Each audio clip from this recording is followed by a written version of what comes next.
వాడు అట్టంటోడు కాబట్టి నా తమ్ముడు చెప్పలేకపోయినాడేమో. వాడి మీద ఎన్నో ఆశలు పెట్టుకొని వాడి భవిష్యత్తును తీర్చిదిద్దాలని నా తమ్ముడు అందరినీ వదిలి దూరంగా వెళ్లి బతికినాడు. కానీ చివరికి వాడు ఇట్టా తయారైపోయినాడనమాట. పెద్దిరెడ్డి మామయ్య అల్లుడు సూర్య అన్నయ్య. ఆడుగాదు, నీతో తిరుగుతున్నాడే ఆడు. ఓ సంజయ్ గురించా? ఏ అంతా చెప్పిన నీ కొడుకు అతనెవరో మాత్రం చెప్పలేదా?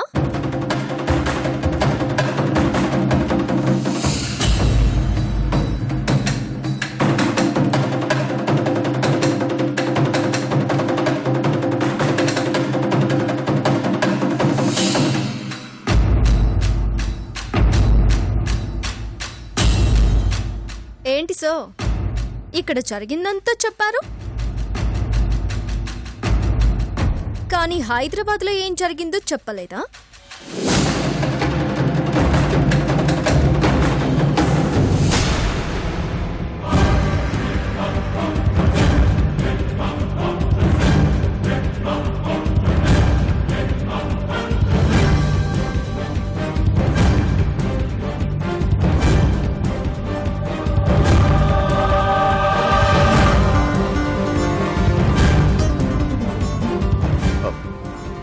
ఏం జరిగింది? ఎందుకు అందరూ అలా ఉన్నారు? మామయ్య, మీరు నన్ను క్షమించాలి. మీ కొడుకు నాతో ఎంత నీచంగా ప్రవర్తించాడో చెప్పే టైం వచ్చింది.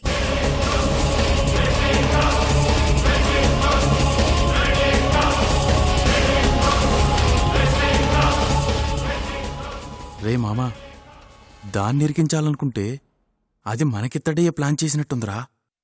ఏంట్రా చెవులు కొరుకుతున్నావు? చెమటలు స్టార్ట్ అయిపోయాయా? నానా, అక్షయ్ మనోహర్ మామయ్య కొడుకని తెలిసిన రోజే నీకు ఈ విషయం చెప్పాలనుకున్నాను.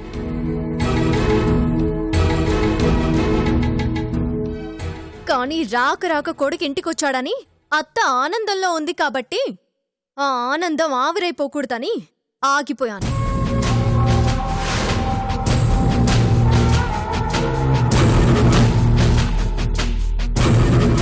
ఎందుకు తెలుసా? అక్షయ్ నన్ను ఎంత ఇబ్బంది పెట్టాడో, ఎలాంటి సిచ్యువేషన్లోకి నెట్టేశాడో తెలిస్తే మీరు ఆవేశం ఆపుకోలేరు నాన్న.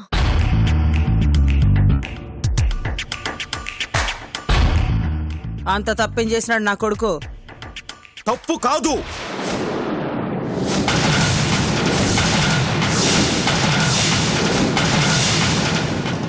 నేరం చేశాడు.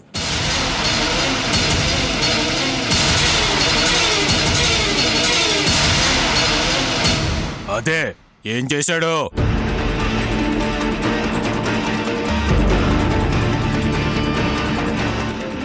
నీ కూతురికి మత్తు మందిచ్చి నలుగురిలో అల్లరిపాలు చేయాలని చూశాడు.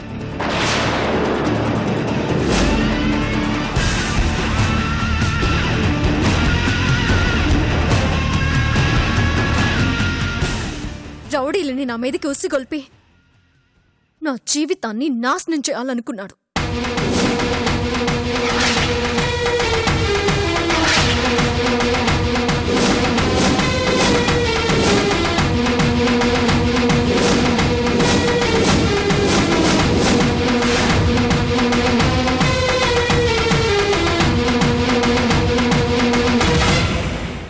నన్ను డ్రగ్స్ కేసులో ఇరికించి నేను ఒక రోజంతా జైల్లో ఉండేలా చేశాడు.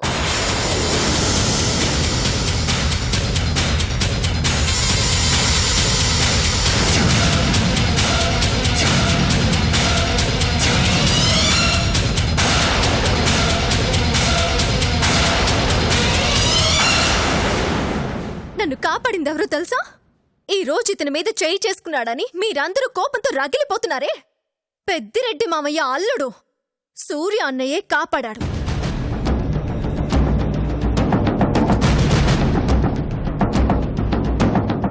అంతేకాదత్తా, నువ్వు ఎవరు ఎవరు అని గుచ్చి గుచ్చి అడుగుతున్నావే సంజయ్. అతన్ని నీ కొడుకు కిడ్నాప్ చేయించి 2 రోజులు తిండి తిప్పలు లేకుండా గదిలో కట్టిపడేశాడు. దానికి వాడి ఫ్రెండే సాక్ష్యం. కావాలంటే వాడిని 4 పీకండి అన్నీ చెప్తాడు. ఆ కోపంతో సంజయ్ అక్షయ్ని కొట్టబోతే మామయ్యే కాపాడాడు.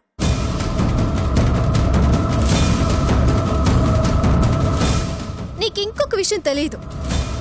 అక్షయ్ నన్ను జైల్లో పెట్టించాడన్న విషయం తెలిసి మామయ్య అక్షయ్ కాళ్ల మీద పడి బ్రతిమాలితే తనని నీ దగ్గరికి తీసుకెళ్తే గాని నేను ఏ సిచ్యువేషన్లో ఉన్నానన్న విషయం చెప్పనంటేనే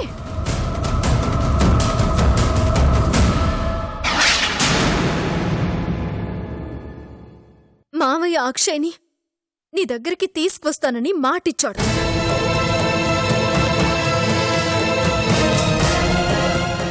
లేకపోతే నీ కొడుకుని చూసుకునే అదృష్టం నీకిప్పట్లో కలిగేది కాదు.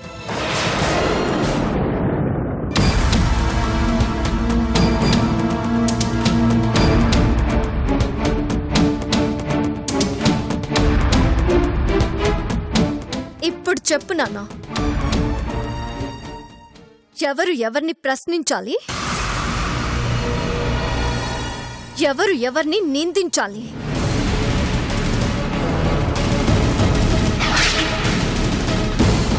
ఆ రోజు సంజయ్ తనని కొట్టాడన్న కోపంతో, ఈ రోజు తన వెనక మనుషులున్నారన్న ధైర్యంతో ఈ అక్షయ్ సంజయ్ చెయ్యి నరకాలని చూశాడు. కానీ సంజయ్ వెనక పెద్దిరెడ్డి మామయ్య కుటుంబమే ఉందని ఇతనికి తెలియదు పాపం. వాడి వెనక పెద్దిరెడ్డి కుటుంబం ఉండడం ఏంది? వాడికి వాళ్ళకి ఏంది సంబంధం?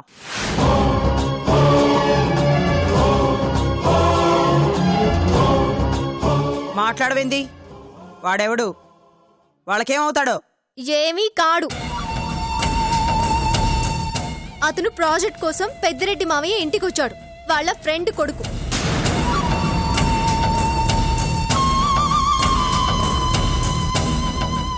ఏంటి నాన్న మౌనంగా ఉండిపోయారు? తప్పు చేసిందెవరు? నీ కూతుర్ని కాపాడిన పెద్దిరెడ్డి మామయ్య మేనల్లుడా, లేకపోతే నీ కూతురు జీవితాన్ని నాశనం చేయాలని చూసిన నీ మేనల్లుడా?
ఏందిది? నా కూతురుని ఎందుకు కట్ట చేసినావు? అన్నా, ఏదో కురతనవన్నా, తెలిసి చేసినాడన్నా. ఇప్పుడు సిరి నీ కూతురుని సిన్నోడికి తెలిసినది కదా, ఇడిసేయన్నా. కొట్టని అమ్మా.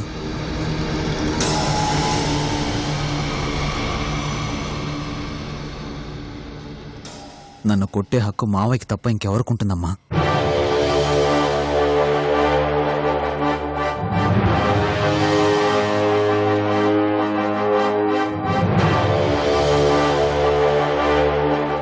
కానీ కొట్టే ముందు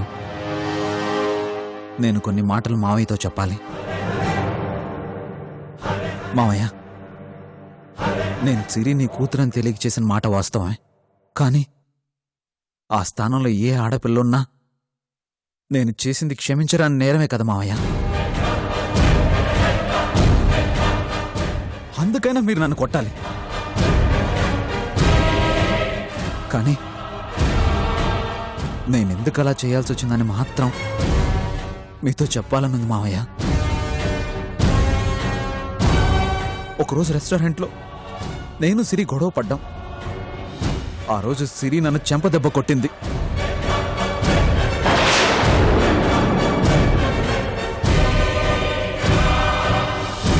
కారణం నేను తనతో మిస్బిహేవ్ చేయడం. ఆ రోజు సిరి నన్ను మాట అంది మావయ్య, తల్లి చెల్లి ఉంటే ఆడవాళ్ళ విలువ తెలిసేది అందే. దాంతో నాలో ఎక్కడలేని కోపం మొదలైంది. నిజానికి సిరి అన్న మాట వాస్తవం.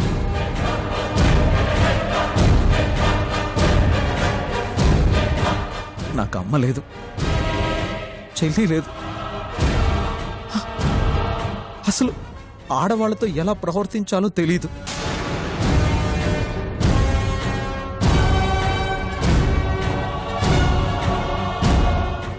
ఆలోచించాను, ఆవేశంతో ఊగిపోయాను.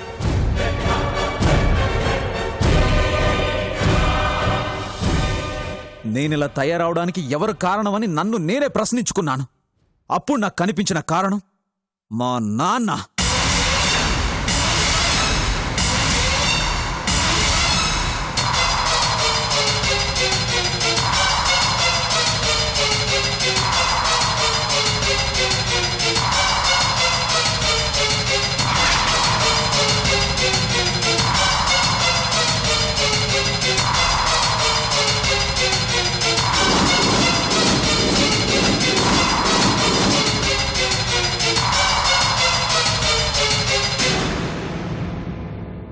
అతని వల్లే నేను ఇలా తయారయ్యానని ఇంకా సాడిస్ట్లా మారిపోయాను. నాకు ఆ విషయం గుర్తు చేసి నా ఇగోని హర్ట్ చేసిన సిరి మీద పగ తీర్చుకోవాలి అనుకున్నాను.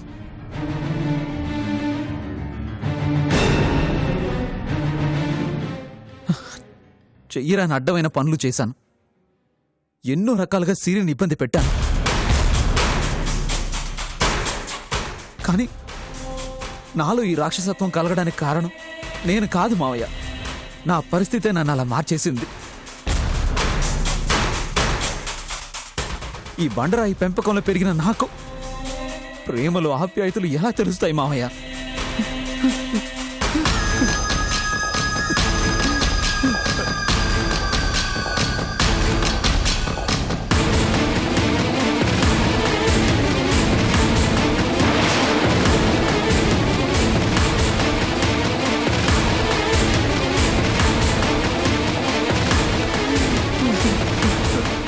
నేను చెడ్డవాణ్ణి కాదు మావయ్య. సిరి మీ కూతురని, మీరు నా మావయ్యని ఇంటికొచ్చిన రోజే తెలిసింది.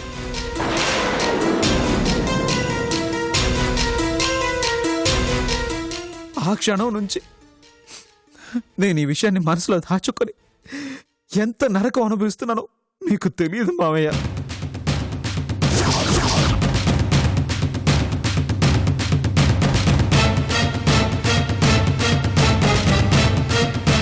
దేవుళ్ళంటి మావయ్య దగ్గర నేను తప్పు చేసి దాస్తున్నానని అనుక్షణం నరకం అనుభవించాను మావయ్య.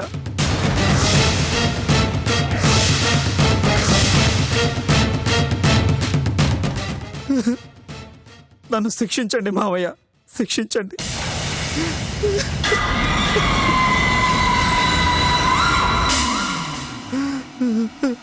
నన్ను శిక్షించండి మావయ్య, నన్ను శిక్షించండి. నన్ను శిక్షించండి మావయ్య, నన్ను శిక్షించండి.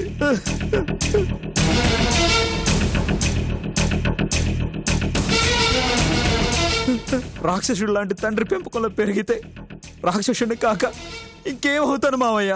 నన్ను శిక్షించండి మావయ్య, శిక్షించండి.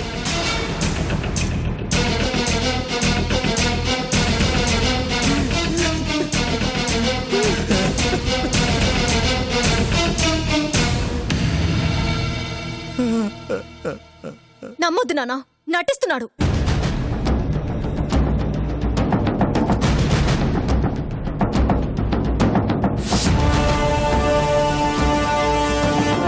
సిరి, నటిస్తుంది అల్లుడు కాదు, వాడు.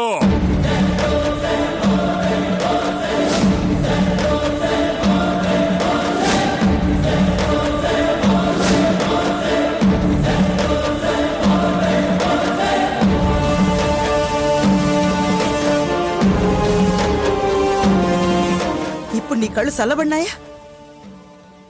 నా కళ్ళ ముందే నా కన్న కొడుకు నా అన్న కాళ్ళ మీద పడి ఏడుస్తా ఉంటే ఇప్పుడు నీకు ఆనందంగా ఉండదా? ఇందుకేనా నువ్వు నా కొడుకును దూరంగా తీసుకుపోయి పెంచినాది?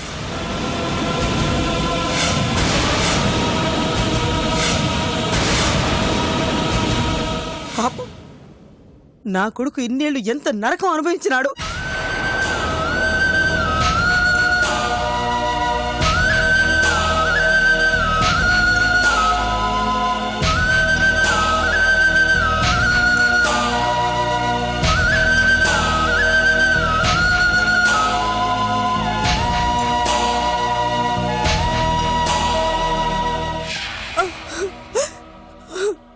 ఇది చూడ్డానికేనా నేను ఇంకా బ్రతికుంది?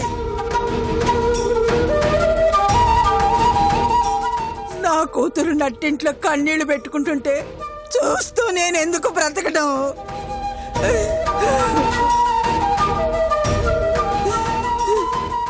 ఇన్నాళ్ళు కొడుకును దూరం చేసుకొని కుమ్మిలిపోతూ బతికినాది.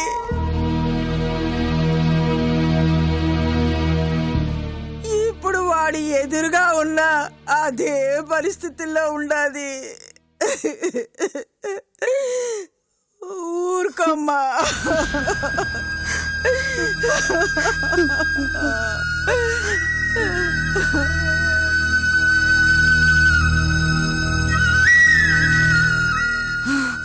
ఏమయ్యా,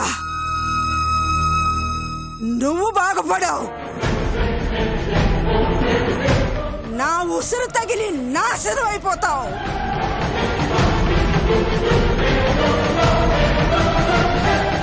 సర్వనాశనం అయిపోతావు.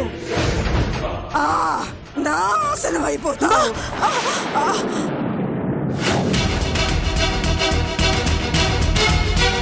అమ్మా, అమ్మా, నువ్వెందుకు ఆవేశపడతావు? మనల్ని ఇంత నరకానికి గురి చేసిన ఆ మనిషి ఇంట్లో ఉండడానికి వీల్లేదు. పోరా బయటికి.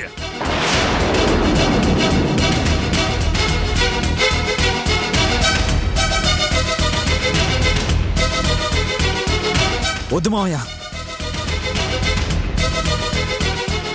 ఆయన ఈ ఇంట్లోనే ఉండాలి. ఇన్ని రోజులు తన పెంపకానికి, ఇప్పుడు అమ్మ పెంపకానికి తేడా తను చూడాలి.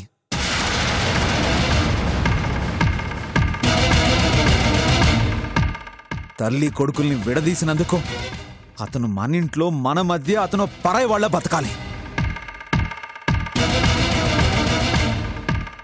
ఇన్నేళ్లు నేను మా అమ్మ అనుభవించిన ఒంటరితనాన్ని అతను అనుభవించాలి.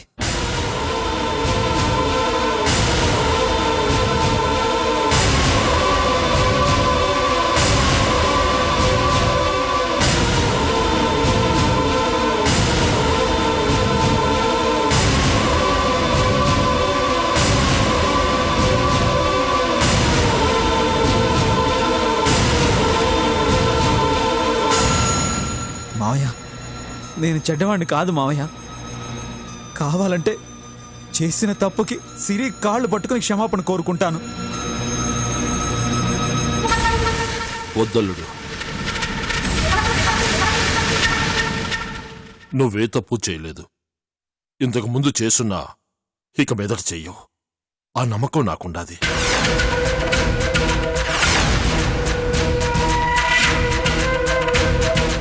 పో, అమ్మ లోపల తీసుకుపో.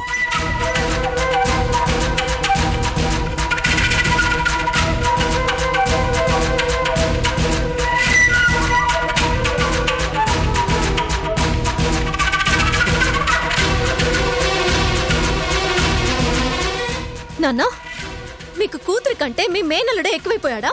ఈడ సమస్య ఎక్కువ తక్కువ అని కలిసిరే. పాపం అల్లుడు చేసిన తప్పుకి ఎంతగానో చింతిస్తున్నాడు. అతన్ని క్షమించటంలో తప్పులే. అది కాదు నాన్న. ఇంకేం మాట్లాడద్దు, జరిగింది చాలు.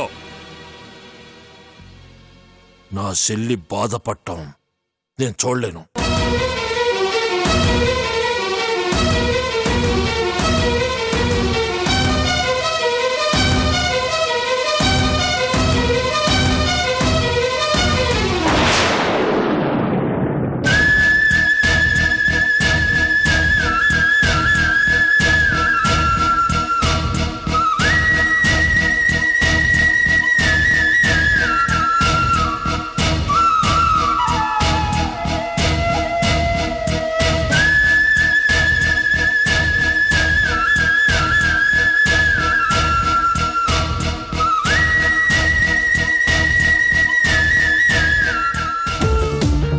కానీ ఈ రోజుతో దాని మీద నా కోపం ఇంకా రెట్టింపైంది. దాని మాత్రం ఊరికే వదలనమ్మా. దాని పొగరు అణిచి తీరుతాను. దాని పొగరు అణచాలంటే ఒక్కటే మార్గం రాసిన్నా.